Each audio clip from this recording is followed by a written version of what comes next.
Ruhicana di sini. Ada kasus yang cukup unik di Tanzania. Satu dari setiap 1.400 bayi yang lahir adalah bayi albino. Ini merupakan tingkat kelahiran bayi albino yang tertinggi di dunia, sekitar 10 kali lebih banyak daripada di tempat lain. Hal ini dikarenakan perputaran gen yang cukup sempit akibat perkawinan sedarah. Karena orang-orang ini berkulit gelap dan kulit albino terlalu putih, orang-orang di daerah pedesaan berpikir bahwa orang albino itu dikutuk karena kulitnya terlalu pucat, dan kutukan ini bisa menyebar ke orang lain. Berdasarkan data, populasi pedesaan di Tanzania adalah sekitar 65%. Bayangkan semua orang yang kalian kenal, termasuk orang tua kalian, belum pernah bertemu orang kulit putih. Beberapa tetangga kalian ingin membunuh kalian karena dianggap membawa nasib buruk bagi komunitas di desa kalian. Ketika beberapa ibu hamil melakukan kontak mata dengan anak albino di jalanan, mereka akan meludah ke tanah agar tidak melahirkan anak albino. Orang-orang di Afrika memiliki dukun, dan orang-orang di sini lebih suka pergi ke dukun daripada pergi ke dokter yang asli. Dan para dukun ini mengatakan bahwa orang albino itu dikutuk karena terlalu putih dan mereka harus dibunuh. Dan jika bagian tubuh mereka yang putih seperti lengan dan kaki dipotong dan dikonsumsi dengan merebusnya bersama rumput obat, hal itu dipercaya dapat menyembuhkan penyakit. Mayat mereka entah bagaimana diyakini sebagai semacam obat untuk penyembuhan. Dan ini merupakan alasan lain kenapa albino diburu. Apa kabar anak-anak? Kalian semua sehat?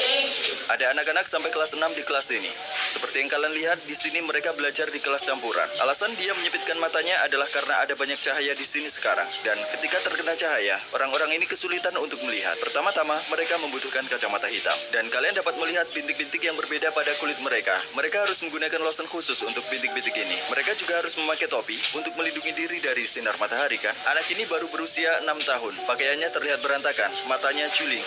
Seperti yang dikatakan guru itu kepada kami, ada dua jenis albinisme. Yang umum diketahui adalah yang berwarna putih, tetapi ada juga albino hitam. Anak yang memakai topi hijau ini adalah anak albino hitam. Saat saya berbicara, anak di belakang berusaha menyembunyikan dirinya dari kami. Dia terlalu pemalu. Seperti yang kalian lihat, dia memiliki bintik-bintik putih di lengannya. Berbeda dengan bintik hitam pada anak lain, anak albino ini memiliki bintik putih dan gangguan penglihatan. Kalian bisa melihat ada berbagai penyakit kulit di wajahnya. Guru ini memberitahu kami bahwa albino hitam merupakan masalah yang lebih serius dan kasus mereka lebih rumit daripada albino putih. They have no longer life because their skin is near to get cancer. So they have no more life. Saya tidak tahu apakah hal ini benar, tetapi saya pikir sistem kesehatan mereka membuat mereka berpikir seperti itu. Selain itu, kebanyakan dari mereka memiliki mata berwarna hazel. Hampir semua albino memiliki astigmatisme, dan penglihatan mereka hanya 10 hingga 20%. Selain itu, karena mata mereka sangat sensitif terhadap cahaya, mereka berjuang dengan nistagmus, yang juga dikenal sebagai mata menari. Dia ingin menjadi apa ketika dia dewasa? Waziri Mkuu wa Tanzania.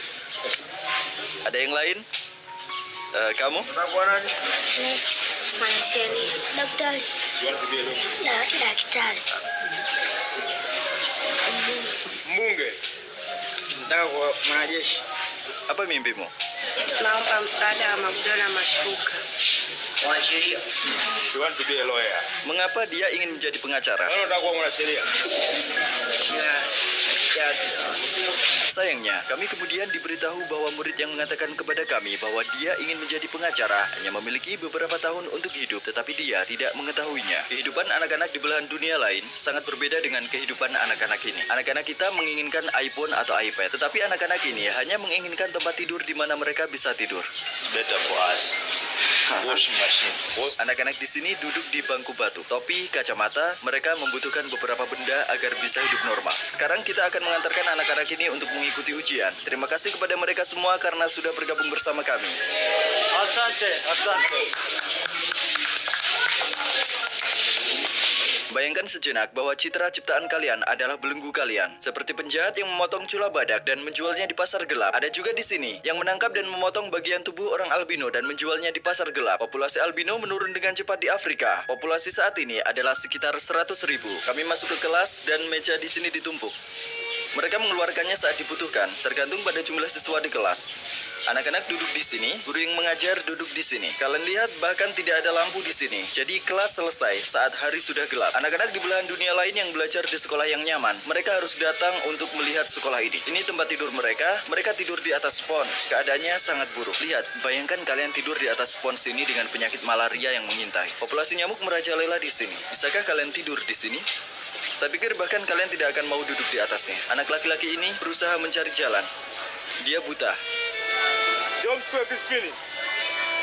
Anak laki-laki itu juga buta. Gadis itu membantunya. Sekarang mari kita lihat ke kelasnya.